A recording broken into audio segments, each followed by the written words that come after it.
That increase in tension in Gaza, Israel killing an Islamic Jihad commander in Gaza, and they have retaliated. Let's go to the Israeli city of Sderot and join our Middle East correspondent Tom Bateman, who is there. Tom, what's happening where you are? Lucy, we got here about an hour ago. Now, this was the scene of a direct hit from a rocket fired from the Gaza Strip. This is a warehouse behind me here. It's been ablaze ever since we arrived, and the number of firefighters increased trying to put it out. As we showed up, we heard another 3 blasts, which appeared to be more interceptions of rockets being fired from Gaza, and every now and then there have been more air raid sirens due to the rocket barrage. The latest figure we had was Israel had said more than 50 rockets fired from Gaza, but that number, I think, in the last couple of hours or so is likely to have increased. And as you say, the trigger for this was the pre-dawn airstrike by the Israelis, killing Abu al-Atta, the commander of the Islamic Jihad group in the north of the Gaza Strip.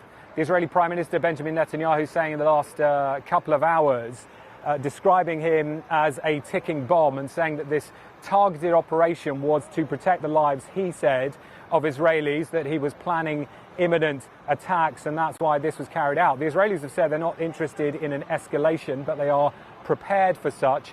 As for what's going on in Gaza, well, there have been a new wave now of airstrikes by the Israelis, targeting, they said in one instance, a motorbike in which 2 people were attempting to launch rockets. The Palestinians have said one of those people has been killed, and in the last hour or so, news of more airstrikes on other targets in the Strip. Tom, how unusual is it that we've actually seen a targeted killing in Gaza? These days it is extremely rare. There hasn't been a targeted killing of a senior militant commander in this kind of way since the last war between Israel and Hamas back in 2014.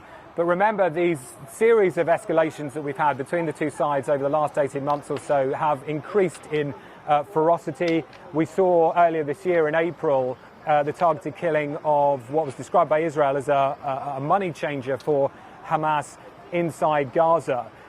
The Israelis are saying that this doesn't signify a return to that broader strategy of targeted killings. I think that is meant to signal to Hamas that idea I was talking about earlier, that they're not interested in a broader and wider escalation. But of course, Hamas will want to be seen to be acting in response to this, even though there are significant differences between it and Islamic Jihad inside Gaza. It has said what happened this morning, for it crossed a red line, and that it will continue to respond.